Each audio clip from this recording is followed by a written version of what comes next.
Have you checked the children? Your little mess Hi, I'm Chucky. Wanna play? Sometimes that is better. You're gonna need a bigger boat. Long days and pleasant nights, fellow travelers along the path of the beam. I am known on this level of the tower as Jaime and Fuego. I'm Cecil Laird. And we are here for an emergency trailer reaction for Hail to Stephen King, kind of, sort of. Welcome to the horror show. And this is one that we've been anticipating for a while. They gave us a very brief teaser, and some of the people on like the Facebook group and commenters on YouTube were like, what is going on? Why aren't you reacting to the teaser? But it was like 20 or 30 seconds. It was really nothing to write home about. We were waiting for the first official look, and we have over 2 minutes of this new miniseries that's coming to CBS All Access. December 17th is when it premieres. I'm not sure if it's going to be on a weekly basis or if they're dropping the whole thing that day, but we're about to get our first full look, dude, and I'm stoked. What are you thinking? I'm excited too. Quite frankly, I think The Stand was always my favorite of the Stephen King miniseries adaptations.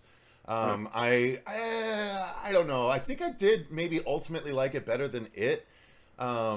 At the time, you know, growing up, I think I like maybe, I don't know which one I like more now, but I just loved how gory they got with the nastiness of the bodies and things like that, and I enjoyed a lot of the actors, and I don't know, and then when I started reading the Marvel adaptation that came out in the 2000s, I think, and I really liked that because the art.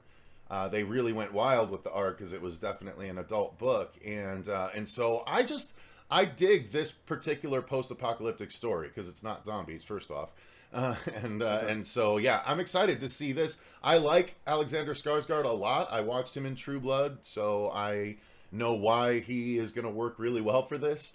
So yeah, I'm definitely excited for it here. Yeah, man, I'm pumped as well. The 94 miniseries, it probably is above It in my estimation. I was too young to properly process It, but by 94, I was like, what, 11 or 12, something like that. So I was a little bit more just in tuned. And plus with how crazy this year has been with the pandemic and everything, this is really going to hit home for a lot of people. It's going to be very poignant and timely. So Agreed. All right, so let me get this baby pulled up, and then we'll do our countdown. Nice.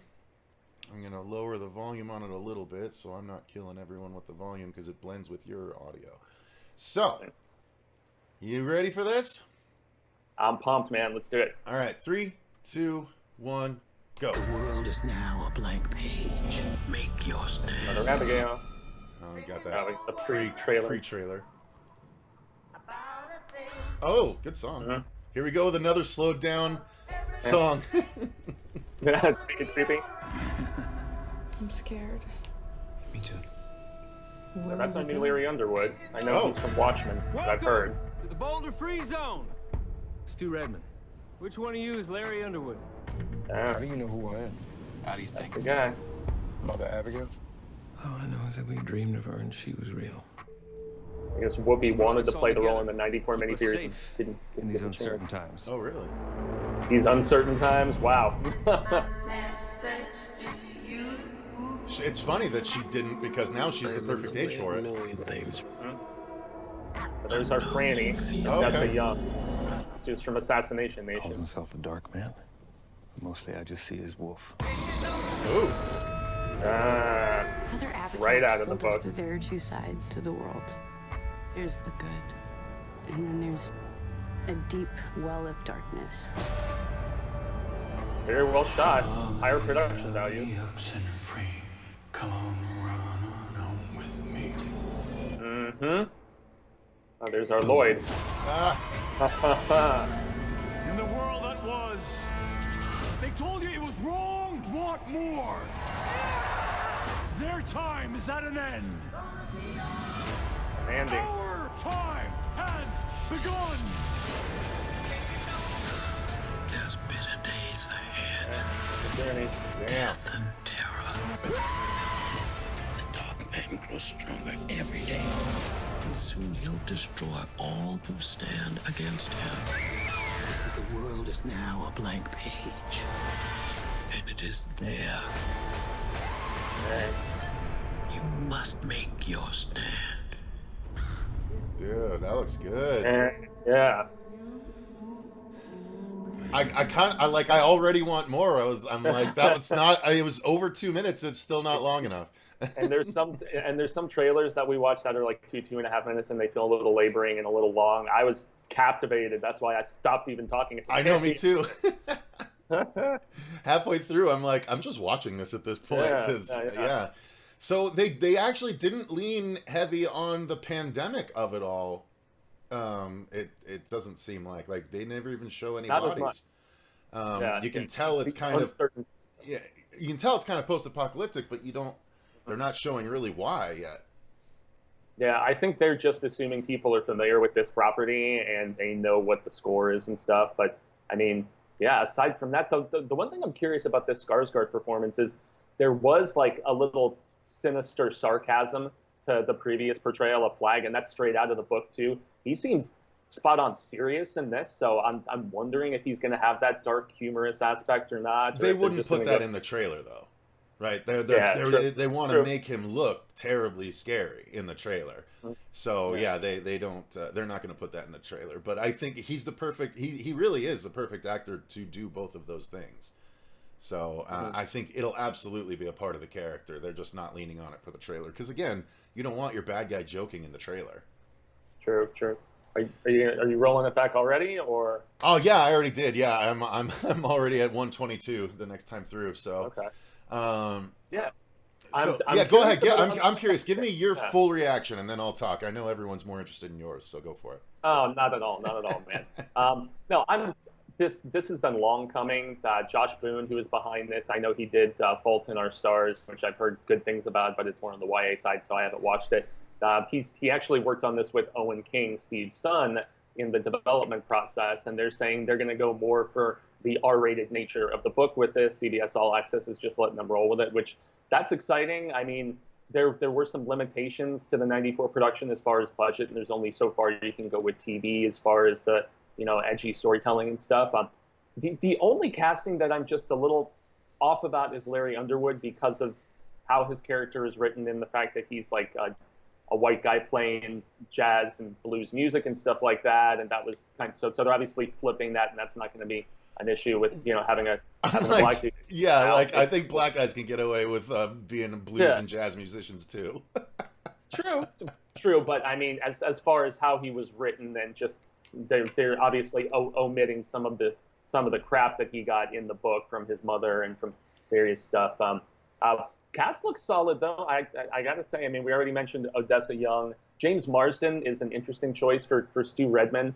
It's tough with as much as I love that previous adaptation from '94 to separate the original portrayals in some ways, because I see like Gary Busey in a lot of ways as is it Gary Busey or Gary Sinise? Gary I can't Sinise. remember. Gary Sinise. Gary Busey is a way different guy. Yeah, bonkers, man. But yeah, Gary Busey is one that I identify very much.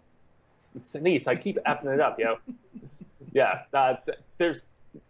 it was just so iconic for me as far as just the look of those characters and just those portrayals, and also some stuff that I've heard about how they're going to start the story in the middle and then kind of jump back through flashbacks. But obviously this trailer isn't giving much of an indication about that. So I think Whoopi is good casting.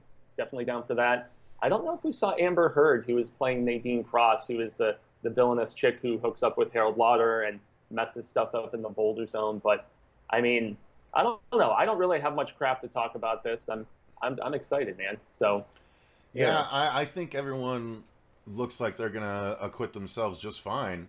Who is that blonde? I swear she looks like Heather Graham, but I mean Heather Graham is probably a little bit older than it is Heather Graham. Okay, good. I was like, yeah, Heather Graham's holding up really nice. She still looks like she always has. Oh yeah, Roller Girl, yeah. But so I'm Rita Blackmore, I believe. So they are definitely a bit more adult because they show crucifixions in this trailer. So I mean that's not something that is normally shown on regular network television. Although they did have that in the '94 miniseries. There is like true. where they crucified the drug addicts, and then also at the very end in the finale with the hand of God and everything, they had them all strapped up and everything. It's funny you see Randall Flagg's image up on all of the screens. I have it paused at 2 minutes in Vegas, so he's on like all the screens of all the buildings. It's kind of funny. Oh yeah, I see that now. And then I'm kind of doing a little bit of a slow through this toward the back end. I can't remember who's on fire there. I dig the Randall at 202, just amidst the rocks with the $sign next to him. It's good imagery. See what I'm saying? Yeah, it is. I'm trying to find it right now. You said 202. I'm actually so the little wink that that we get from him right there. From Skarsgård. Yeah, who's this woman here at the end in the 4? Why do I feel like I know her? The one who's walking with them at the very end with well, we've got Larry, obviously. We've got Stu. I am honestly not sure. I feel like I need to pull up the IMDb. Yeah, it looks like she's being played by that chick that was in that Truth About Cats and Dogs with Uma Thurman. I can't remember her name. I'm spacing her name all of a sudden. Janine Garofalo? Yeah, it does. It looks a little bit like an older Janine Garofalo. Right, so yeah, I'm looking right now through the IMDb. I mean, in the book, it's Glenn Bateman, it's Ralph Brentner, I want to say, and then Larry and Stu that all make the walk over. So they obviously changed that up just a little bit, a little more representation. Yeah, and I know the judge is a woman now, which is obviously totally fine. So, all right, well, totally fine. Any other thoughts on it? I've restarted. I'm at 25 now. Going through again, all the characters meeting each other. I know Greg Kinnear is playing Glenn Bateman, and I'm just trying to see if that's actually him. Is he sporting a beard there on the left, the 4 that are walking at the very end? Oh, you know what? I think that's him in the background of at 41. Yeah, because he's a terrific character, man. I love Glenn Bateman. If you Played see by 41, a much older actor. We have our main dude here, and then in the background, I feel like that's an out of focus. Yeah, I think you're right. So, I believe you're right. Cool. Well, yeah, I'm actually quite stoked about Whoopi Goldberg playing Mother Abigail. I think it's really is a perfect fit at this point. So, yeah, there's a lot of people now who probably know her more from like her talk show work than the fact that she was an active actress for God knows how long in the 80s and 90s and into the 2000s, and just kind of shifted gears in many ways. So. Now, again, this is just the first full trailer. It's not coming until mid-December, so I gather we'll see probably another one in November, and hopefully it'll be much more of a story trailer. Again, first trailers are always just kind of a little bit of this and that, and then there's always the second trailer is the story trailer, so we'll... a little more explanation, so to speak. They'll definitely show some of the plague in that one. It'll probably start with that and all that good stuff, so... yeah, I don't know. I'm excited. Why don't you guys... let us know in the comments down below, what are your thoughts on this first trailer for The Stand? Are you excited about it like we are, or are you just kind of like, meh? I'd be very curious to know y'all's opinion. But Fuego, I'll pass it off to you at this point to wrap her up.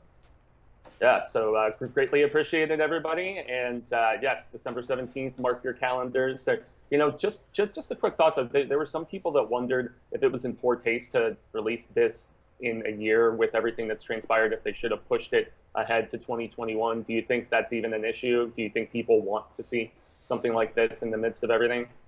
I think that there's a clear delineation between reality and fantasy in this. Yeah. So I don't think, who knows? Maybe that's why we're not seeing a lot of the Contagion stuff here at the beginning, in this trailer. Yeah, like people getting sick and stuff. And right. Yeah, so, but I don't know. I don't think it's, like, distasteful or anything. I think it's going to give people, like, if nothing else, they'll be able to look at this and go, well, at least it's not this bad, Yeah, exactly. Glass is half full in that situation, I guess. So. Yeah. Coolness, man. Well, yes, grande gracias, everybody, and I guess we'll wrap it up then until the Wheel of Ka comes around once more. Hasta luego, San Amigos, constant readers and viewers in this case alike. Say thank you for a little bit of palaver with Cecil and myself, and until next time, Thank you for joining us. And read Stephen King if you have, 2 months if you want to get through that 1,000+ page monster. So, And remember, guys, stay scared. Stay scared. Yeah.